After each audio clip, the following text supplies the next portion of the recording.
Hi hello welcome to our channel. నేను మినిసిరి. ఈరోజు మనం చెప్పుకోబోయే కథ ఇష్టమైన సకుడా పార్ట్ 59. ఇక కథలోకి వెళ్ళిపోతాం. ఇప్పుడే మన ఛానల్ని చూస్తున్నట్లయితే సబ్స్క్రైబ్ చేసుకోవడం మర్చిపోకండి. ఇరు దేహాల మీద స్వేదం చెప్పలేనంత గర్వంగా మెరుస్తుంటే ఆ గర్వాన్ని అణచాలి అని ఏసీ గాలి తెగ శ్రమ పడుతోంది. ఆమె జుట్టులోకి ఇంకిపోతున్న కన్నీటి దారుల తడి అతని ముఖాన్ని తాకగానే ఆమె మీద ప్రేమ మోహం జాలితో పాటు వాత్సల్యం విపరీతంగా పెరిగిపోసాగింది. కల్లో కూడా దూరం కాలినంత దగ్గరైన ఆనందం ఇద్దరిలో మెండుగా ఉంది. ఆమె వీపుకి చంపానించి ఆమె పొట్ట చుట్టూ చేతులు వేసి ఆమె వీపు మీద అతనిచ్చిన గుర్తులు పెదవులతో లెక్కిస్తుంటే భారంగా ఊపిరి తీసుకుంటూ కళ్ళు మూసి దిండులో ముఖం దాచుకుంది ధరణి. ఆమె దేహపు సౌందర్యం ముందు ఏది ఎక్కువ కాదనిపిస్తుంటే ఎంతకీ తనివి తీరక ఆమెను వదిలి క్షణమైనా ఉండాలనిపించలేదు గగన్కి. నునుపైన ఆమె భుజాల మీద పెదవులు తాకిస్తూ ఏ ఇటు చూడు అంటుంటే అందే తప్ప చూడలేదు. ఆమె చెవిని పెదవులతో పట్టి లాగి ఆమె భుజం పట్టి తన వైపుకి తిప్పుకున్నాడు అతను. ఇంకా బెడియపు పొరలు తొలగిపోలేదు. ఆమె పెదవులు విచ్చుకుంటుంటే బలవంతంగా ఆమె ముడిచేసింది. ఆమె చెంపలు నొక్కడంతో కళ్ళెత్తి అతని వంక చూసింది ధరణి. ఆమె కనిరెప్పలు అతని చూపుల దాటికి వాలిపోతుంటే వండర్ఫుల్ ఎక్స్పీరియన్స్ అంటున్న అతని నోటి మీద ఆమె చెయ్యి అడ్డుపెట్టింది. ఆమె చేతి మీద ముద్దు పెట్టుకుని ఆమె హృదయంలో అతను ముఖం దాచుకున్నాడు. అతని తలని నిమురుతూ భారంగా ఉన్న శరీరానికి విశ్రాంతినిస్తూ ఆమె కనులు మూసుకుంది. అతను లేవడం తెలుస్తూనే ఉంది ధరణికి. ఆమె నిద్రలోకి జారుకుంది. మధ్యాహ్నం 3 అవుతుంటే ఆమె నుదుటి మీద అతని ముద్దులకి ఆమెకి మెలకువ వచ్చింది. కళ్ళెత్తి చూసింది ధరణి. చొక్కా తగిలించుకుంటున్న అతన్ని చూస్తూ ఎక్కడికి అని అడిగింది.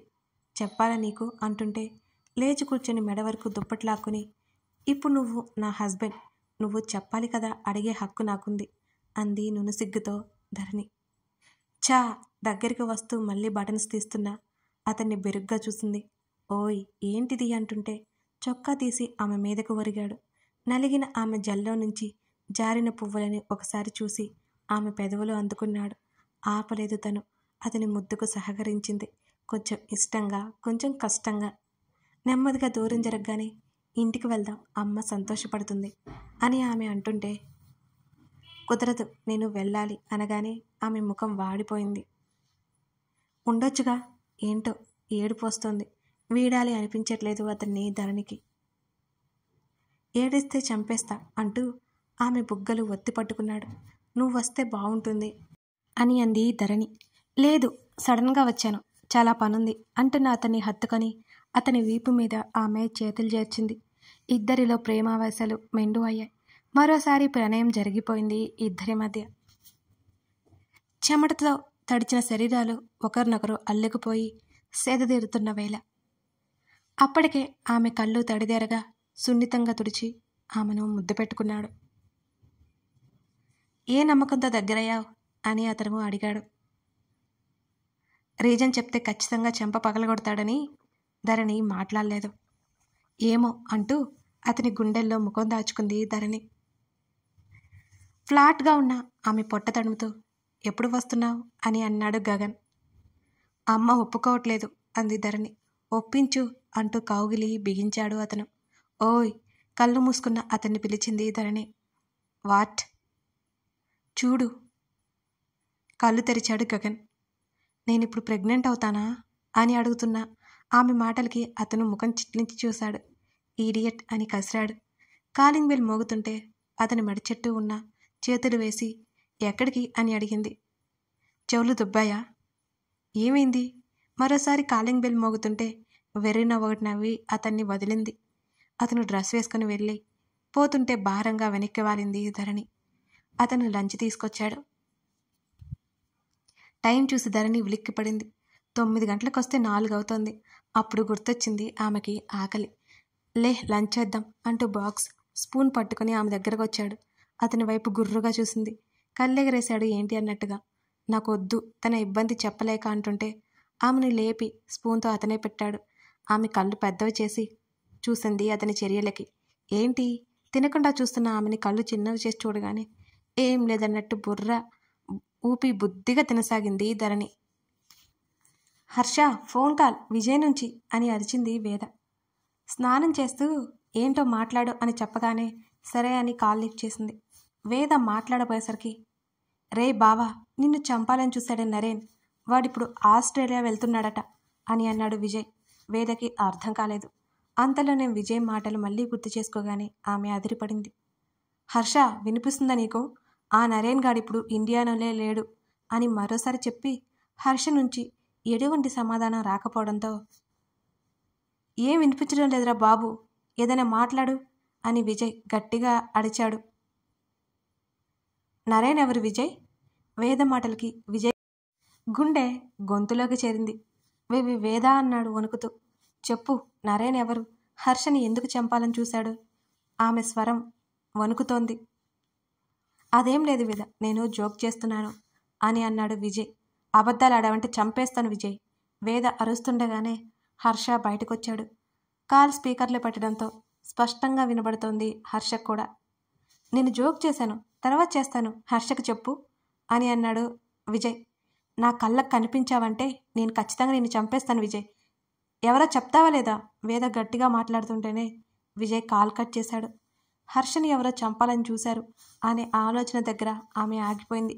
ఆమె శరీరంలో సన్నగా వణుకు మొదలై కళ్ళల్లో నీళ్లు చేరాయి. ఆమెకి భయం వేసింది.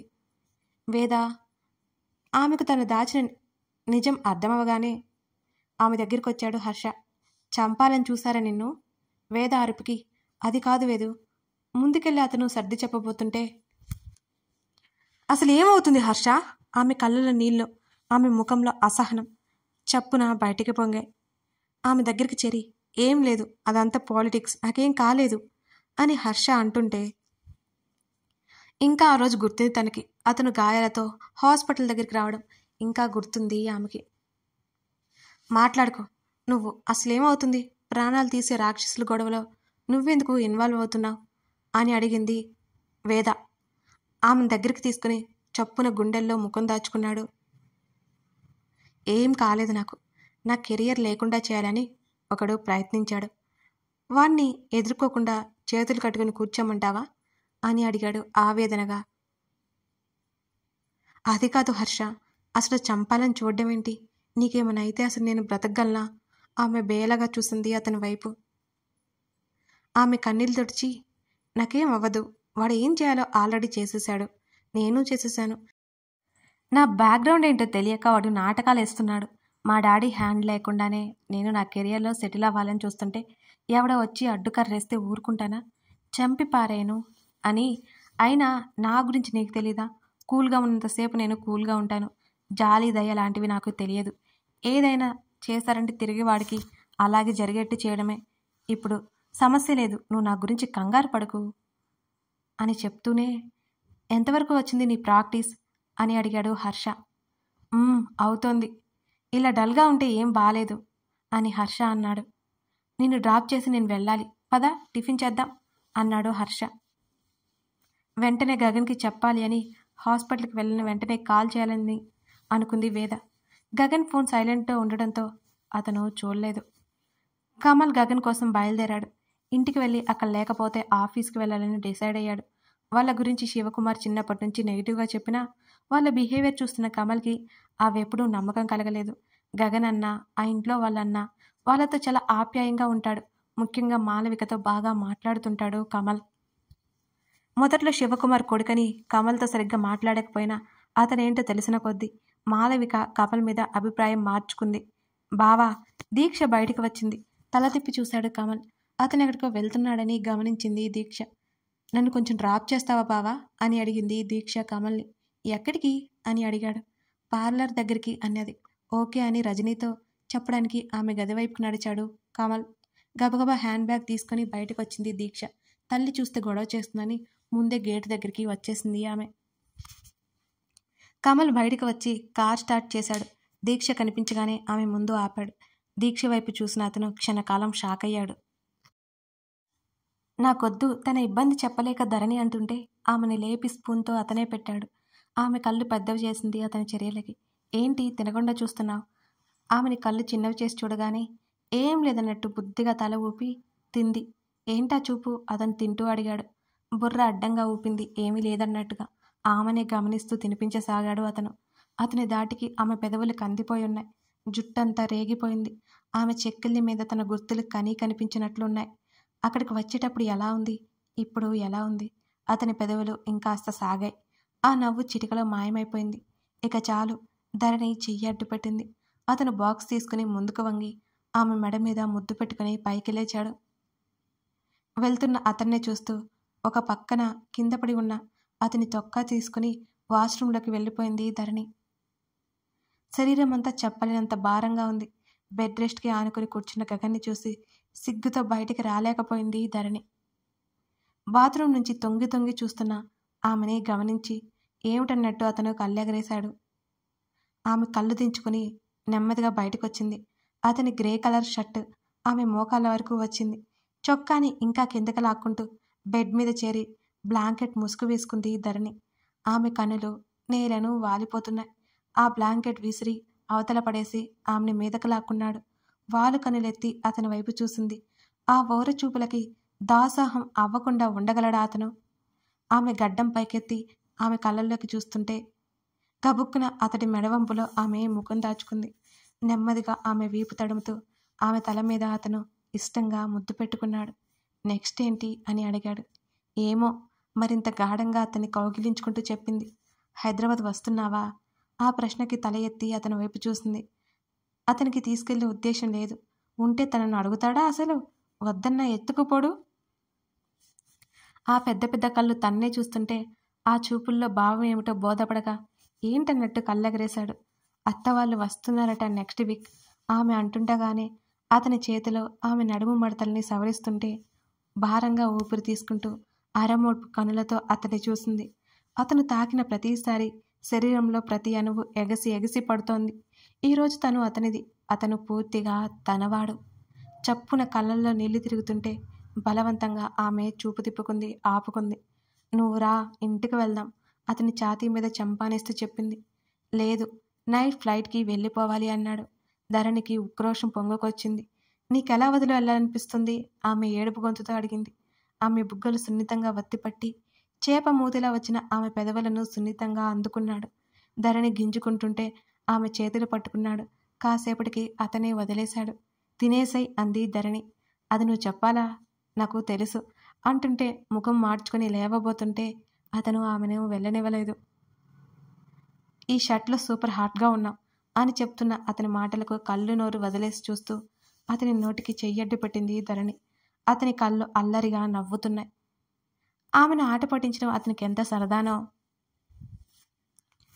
రవిగాంచిన చోటు అతను గాంచి మరోసారి ప్రేమ యుద్ధానికి తెరతీశాడతను. ఆమె శరీరం మీద నుంచి దూరమైన షర్టు ఎక్కడికో మూలకి చేరిపోయింది. ముద్ద పసుపులా ఉన్న ఆమె ముఖానికి, పాల మీగడలా ఉన్న ఆమె దేహానికి వేల ముద్దలు అలంకరించి విరహాన్ని దూరం చేసే ప్రయత్నంలో ఉన్నాడు అతను. అతని చేతిలో ఆమెను ఉక్కిరి బిక్కిరి చేస్తుంటే అతని గాఢంగా కౌగిలించుకుంది ఆమె. అతని తలను దగ్గరికి లాక్కుని అతని పెదవుల మీద ముద్దు పెట్టుకుంది.